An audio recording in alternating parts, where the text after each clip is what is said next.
Salut, c'est Trado, content de vous retrouver pour la mise à jour de l'indice parisien. Plus rien ne compte aujourd'hui, plus rien à part bien sûr l'attente fébrile du symposium de Jackson Hole. Vendredi, Jérôme Powell va se prononcer et la pression est immense sur ses épaules pour une annonce forte de politique monétaire accommodante, que ce soit les investisseurs, les dirigeants. Monsieur Powell ne peut pas décevoir s'il ne veut pas relancer une dynamique baissière. Et le CAC 40 dans l'attente s'est mis en pause à 0,87% de baisse, reprenant appui sur le support journalier des 5364, 5402 qui avait été d'ailleurs fraîchement passé à la hausse la séance précédente. Les haussiers sont toujours en embuscade. L'objectif est d'aller chercher la résistance journalière des 5465, 5493.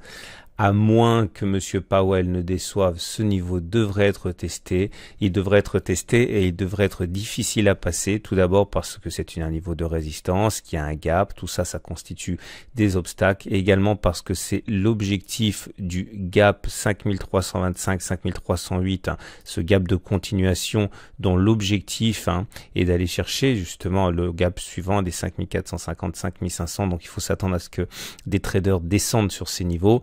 Donc ça sera pas facile à passer et ça sera sûrement impossible à passer, enfin façon de parler, si M. Powell refroidit tout le monde. En tout cas, les 5450, 5500 sont un repère de baissier, c'est évident, et à la moindre au moindre signe de fatigue, normalement, on devrait tirer à vue sur le CAC 40.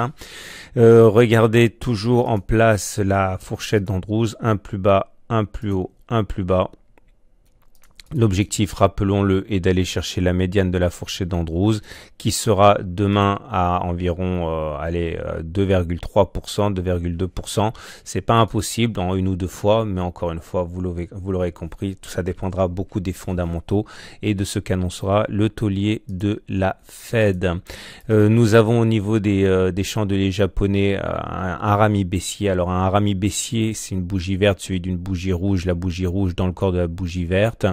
Normalement, c'est un signe de baisse, mais quand ça intervient sur un support journalier comme ça, il faut relativiser. C'est plutôt un signe d'incertitude, d'expectative. Mais en tout cas, c'est pas un chandelier favorable. Les indicateurs techniques, à commencer par la moyenne mobile à 20 jours, eh bien, comme vous le savez, elle a été franchie la séance précédente, mais elle est descendante, donc c'est-à-dire que la tendance, elle est neutre. Au-dessus d'une tendance d'une moyenne mobile à 20, séance qui descend, c'est neutre.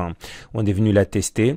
On a la moyenne mobile à 7 jours ici, qui adopte une pente haussière, donc normalement c'est un support, mais attention, on a le choix maintenant au niveau du balai M7 M20 entre un croisement haussier faible, c'est-à-dire que la M20 descend et la M7 monte, c'est signe d'une hausse molle, ou alors d'un non croisement baissier, et ça serait très mauvais, c'est si la M7 redescend sans avoir croisé la M20, on y reviendra, mais en tout cas l'épilogue est proche.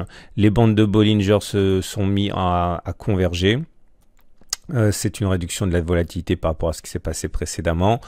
Et nous avons les indicateurs techniques qui sont tous haussiers. Vous voyez le momentum au-dessus de 0, le RSI au-dessus de 50, le CCI sort de sa zone de survente, le MACD 0 a déjà donné un signal haussier précédemment, le stochastique également, et le MACD vient de croiser son signal à la hausse. Donc on va dire que globalement tout est prêt pour une accélération de la hausse, mais vous l'aurez compris une troisième fois, ça va dépendre des fondamentaux pour le coup. C'est-à-dire de M. Powell. On termine avec l'Ichimoku. L'Ichimoku nous apporte rien aujourd'hui. Nous sommes toujours dans une tendance neutre puisque la SSB ici est en train de dériver à plat. Comme ça, il n'y a pas de tendance et la tendance sera neutre dans ce qu'on restera au-dessus de 5150 mais en dessous de 5660 à peu près. Voilà ce qu'on pouvait dire. Place aux fondamentaux. Donc, je vous retrouve demain pour la mise à jour de l'analyse technique du CAC 40.